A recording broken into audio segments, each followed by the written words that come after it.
रायगड, महाराष्ट्रासह देश विदेशातील ताज्या बातम्या पाहण्यासाठी मॅक्स इंडिया लाईव्ह चॅनलला सबस्क्राइब करा आणि बेल आयकॉन दाबायला विसरू नका। लोकशाहीमध्ये संविधान दिलंय, जे काही आपल्याला घटना दिली, सहकारामध्ये जे काही नियम कायदे आहेत त्याप्रमाणे निवडणुका सगळ्या होत असतात, सहकाराच्या पद्धतीने होत असतात। लोकसभा, विधानसभा, स्थानिक स्वराज्य संस्थेच्या त्यांच्या नियमाप्रमाणे होत असतात आणि ही एक सातत्याने चालणारी प्रक्रिया आहे। महाराष्ट्रामध्ये सहकारी साखर कारखाने असतील, जिल्हा बँका असतील, जिल्हा दूध संघ, खरेदी विक्री संघ, मार्केट कमिट्या, ह्या काही सहकारीच्या संस्था आहेत। या सगळ्या सहकारी संस्थांच्या संदर्भामध्ये त्या भागात शेतकरी याबद्दलचा निर्णय घेत असतात, ते त्या संस्थेचे मालक असतात आणि ते जेव्हा 5 वर्षाच्या करता ते विश्वस्त म्हणून निवड करण्याचं काम करत असतात, तो त्यांचा पूर्ण अधिकार असतो आणि तो अधिकार पार पाडण्याचं काम आता सकाळी 7 वाजल्यापासून संध्याकाळी 6 वाजेपर्यंत होणार आहे। प्रत्येकाने आपापल्या परीनं आपली आपली भूमिका माळेगाव सहकारी साखर कारखान्याच्या 37 गावातल्या असणाऱ्या सभासदांच्या समोर मांडलेली आहे। त्यांनी सगळं ऐकून घेतलेलं आहे। आता त्याच्याबद्दलचा निर्णय सुज्ञ सभासद मतदार बंधू भगिनी घेतील। लोकशाही आणि त्याच्यामुळं त्यांच्या सद्विवेक बुद्धीला स्मरून कोण कारखान्याचा सर्वांगीण विकास करेल, कोण सातत्याने वरच्या क्रमांकाचा भाव देईल, त्या सगळ्याचे विचारपूर्वक ते निर्णय घेतील असे मला विश्वास आहे। दादा, मुख्यमंत्री म्हणून आपण त्या पदावर म्हणजे या असताना देखील आपण डायरेक्ट माळेगावच्या चेअरमन पदाची भूमिका स्वीकारली। तुला काय त्रास होतो? तो माझा अधिकार आहे, मी काय स्वीकारावं? मी आता माझ्या सहयोग गृहनिर्माण संस्थेचा चेअरमन आहे, तुला काही त्रास आहे? लोकशाहीमध्ये तिथले सभासद ठरवतात कोणाला करायचं, काय करायचं। आम्ही जनतेचे प्रतिनिधी आहे, आम्हाला कामाची आवड आहे, संस्था उत्तम चालवण्याची आम्हाला आवड आहे आणि तो माझ्या बारामती तालुक्यातला एक महत्त्वाचा कारखाना आहे। त्याचं पूर्ण कार्यक्षेत्र बारामती तालुक्यातलीच 37 गावं आहेत।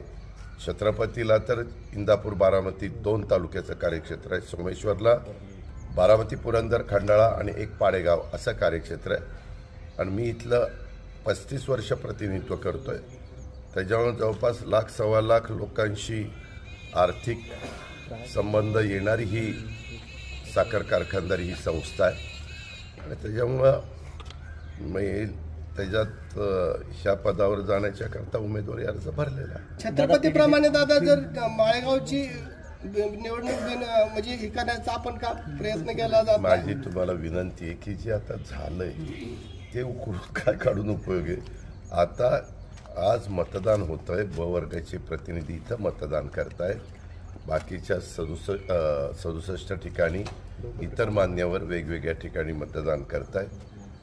मला असं वाटतं की हा प्रश्न आत्ता विचारण्याची वेळ नाही आहे, एकदा मतदान होऊ द्या, त्यानंतर आपण याबद्दलची विस्तृतपणे चर्चा करू। वाटल्यास तुम्ही माझी मुलाखत ठेवा, त्या मुलाखतीला ते तुम्ही ठरवायचं ना। एवढी रंगत म्हणजे रंगत कुठली आली? तुम्ही मीडियाने आणली, मीडियाने आपल्या सगळीकडे बघा अमके विरुद्ध अमके, अमके विरुद्ध तमके सगळं तुम्ही दाखवता। मीडिया ह्याच्यामध्ये महत्त्वाचा घटक आहे। मीडियाने जर ते दाखवलं नसतं तर कुठे चर्चाही झाली नसती। अर्थात तुमचा तो अधिकार आहे, तुम्ही ते दाखवताय, तुम्ही त्या पद्धतीनं लोकांना बातम्या सांगण्याचं काम करतायत, माहिती देण्याचं काम करतात।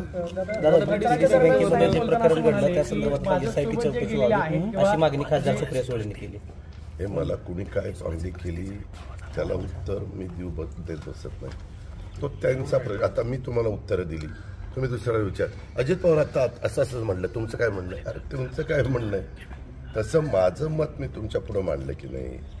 इतरांचं प्रत्येकाला त्यांच्या मनाला जे योग्य वाटेल ते उत्तर देण्याचा अधिकार संविधानाने दिलेला आहे, त्यांनी ते उत्तर दिलेलं आहे। मला ह्यांच्या कुणाच्याही उत्तरावर माझी नो कॉमेंट्स, वारीच्या संदर्भातला प्रश्न आहे. वारीच्या ठेवली गेली तुमच्या मार्गदर्शनाखाली बँक चालते, आरोप केला जातो. माझ्या मार्गदर्शनाखाली बँक चालत नाही. मी बँकेच्या डायरेक्टर पदाचा 2 वर्षापूर्वी बहुतेक राजीनामा दिलेला आहे. 2.5 वर्ष झाली असतील. त्याच्यावर तसं बघितलं तर मी एका त्या बँकेच्या विकास सोसायटीचा एक सभासद आहे, ज्याच्यावर आम्हाला पीक कर्ज मिळतं, दीर्घ मुदतीचं कर्ज मिळतं. अशा पद्धतीने माझा काही संबंध नाही. तरी देखील कुणाला काही वाटत असेल तर चौकशी करणं हे प्रत्येकाचं काम आहे. चौकशी करावी, जे कोणी दोषी असतील त्यांच्यावर कारवाई करावी. मला जसं तुम्ही बँकेच्या संदर्भातला प्रश्न विचारताय तसं समोरच्या पॅनलचं सगळंच राजकारण पतसंस्थेत काय शरद संकुलमध्ये चालतं. त्यांनाही कायद्याने ती पतसंस्था आहे, सहकारी नियमाने तिथं पतसंस्था आहे, विकास सोसायटी आहे, दूध सोसायटी आहे. 3 संस्था असताना तिथं तर कुणाला बसताही येत नाही. मी पण म्हणजे माझ्या कार्यकर्त्यांनी तक्रार केली असती तर तिथंही त्यांनी सील ठोकलं असतं. कारण तुम्हालाही माहिती आहे की ज्या दिवशी उमेदवारी आचारसंहिता सुरू झाली तेव्हापासून ते सगळेजण तिथंच त्यांचा अड्डा आहे, तिथंच त्यांचं ऑफिस असल्यासारखं आहे. पण मला कुणी सांगितलं हे करा, मला ते तसल्यात पडायचंच नाही. ज्याचं त्याला लखलाप. तुम्ही अगदी पीडीसीसी बँकेमध्ये तिथं जे मी निळकंठेश्वर पॅनल उभं केलेलं आहे त्या पॅनलचा एक तरी सदस्य होता का? कुणी त्याच्यामध्ये नव्हतं. आता जे कुणी असेल त्यांना प्रश्न विचारा. मात्र तिथं आत्ताही तिथं लोक बसलेलीच असतील आणि तुम्हालाही माहिती आहे. पण तुम्ही एक अक्षराने सांगणार नाही की सहकाराच्या नियमाप्रमाणे ह्याही पतसंस्थेमध्ये आचारसंहितेच्या काळामध्ये कुणालाही बसता येत नाही, तिथं बसून पॅनलचा प्रचार करता येत नाही, यंत्रणा राबवता येत नाही, याद्या तिथं करता येत नाही, काय ते एजंटचे फॉर्म वाटप असेल, काही असेल. काल पण रात्री तिथं बसूनच सगळं राजकारण चाललं होतं. मला रात्री पण फोन आले, दादा आता तिथं स्क्वॉड पाठवा, बघा काय होतंय ते. काय करायचंय, ज्याचं त्याला लखलाप.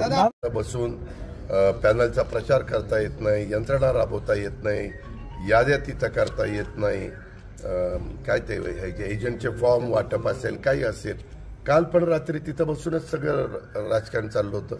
मला रात्री पण फोन आले, दादा आता तिथं स्क्वॉड पाठवा, बघा काय होतंय ते. काय करायचंय, ज्याचं त्याला लखलाप. किती मताधिक्याने आपला पॅनल येऊ शकतो मतदार ठरवणार आहेत, अजित पवार नाही सांगणार. दादा, वारीच्या संदर्भातला प्रश्न आहे की आळंदी देवस्थानचे जे विश्वस्त आहे, प्रमुख विश्वस्त तर ते वारकऱ्यांची किंवा या सगळ्या सोहळ्याचे मालक असल्यासारखी वागणूक सगळ्यांना देत आहेत. वारकरी असतील किंवा पोलीस प्रशासन असेल, त्यांच्याशी गेले 2 दिवसापासून हुज्जत त्यांची सगळी सुरू आहे. सांगू का, शासनाची भूमिका बजावत असतं. वारीकडं, वारकऱ्यांच्याकडं त्या ज्या 10 महत्त्वाच्या पालख्या आहेत, मानाच्या पालख्या, महत्त्वाच्या म्हणण्यापेक्षा मानाच्या पालख्या, ही परंपरा आज चालत आलेली नाही, वर्षानुवर्ष चालत आलेली. आम्ही फक्त काय करतो, त्यांच्या नियमाप्रमाणे त्यांच्या ठरवलेलं ते जे काही त्यांचे अधिकार असतील किंवा त्यांचं ते मंडळ असेल किंवा त्यांचे पदाधिकारी असतील ते त्यांच्या पद्धतीनं ते ठरवत असतात. आम्ही फक्त तिथं प्रचंड काही लाखाचा जनसमुदाय असेल तिथं कुठंही काही गडबड होऊ नये, तिथं चेंगराचेंगरी होऊ नये, तिथं नीटपणे सगळ्यांना दर्शन घेता यावं, नीटपर्यंत तिथली कायदा सुव्यवस्था चांगली राहावी, ह्या प्रकारचं काम आमची पोलीस यंत्रणा करते. जिल्हा परिषद, राज्य सरकार, आरोग्य विभाग, हे वेगवेगळे विभाग आहेत. ते सगळे विभाग त्यामध्ये आम्ही जबाबदारी देतो. यावेळेस देहू आणि आळंदी इथून पालख्या ज्या महत्त्वाच्या अनेक महाराष्ट्रातनं अनेक भागातनं निघतात, त्यानंतर ह्याच्यामध्ये सामील होतात. परंतु ह्या 2 पालख्या महत्त्वाच्या त्या निघाल्यानंतर त्याच्या संदर्भात आधी जी बैठक घ्यायची होती ती राज्याच्या मुख्यमंत्र्यांनी घेतली, संबंधित जे पालकमंत्री आहेत त्यांनी घेतली, म्हणजे सोलापूरचे पालकमंत्र्यांनी, मी त्याच्यामध्ये घेतली, अधिकाऱ्यांनी घेतली, चीफ सेक्रेटरींनी घेतली, विभागीय आयुक्तांनी घेतली. विभागीय आयुक्त तर त्या दिवशी मी मीटिंग घेत होतो त्यावेळेस जाताना ते माऊलींची पालखी जी जाते आळंदीवरून पंढरपूरला ज्या रोडनी, त्या रोडनी गेले. येताना पंढरपूरहून देहूवरून जी पालखी निघते संतश्रेष्ठ तुकाराम महाराजांची, त्या रोडने आले का तर सगळ्या गोष्टी नीटनेटक्या आहेत का, इतकं बारकाईनं आमच्या सरकारी यंत्रणेचं काम केलेलं आहे. आम्ही स्वच्छता पण लगेच सगळ्या फार व्यवस्थित सिस्टमॅटिक केलं आहे. आम्ही जवळपास 1400 मानाच्या पालख्यांच्या 1400 दिंड्यांना प्रत्येकी 20,000 रुपये दिलेले आहेत. त्यामध्ये ज्या ग्रामपंचायती येतात, ज्या नगरपालिका येतात, त्यांचाही खर्च होतो.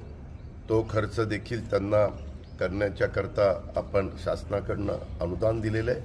पिंपरी चिंचवड महानगरपालिका, पुणे महानगरपालिका आर्थिक बाबतीत सक्षम असल्यामुळं ते त्यांच्या भागातनं पालखी जात असताना त्याचा सगळा बंदोबस्त करतात आणि ह्या प्रकारे हे सगळं चालतं. आता तुम्ही त्या पालखीच्या संदर्भातले जे महत्त्वाचे लोक आहेत त्यांच्याबद्दल आम्हाला हस्तक्षेप करण्याचा अधिकार नाही आहे.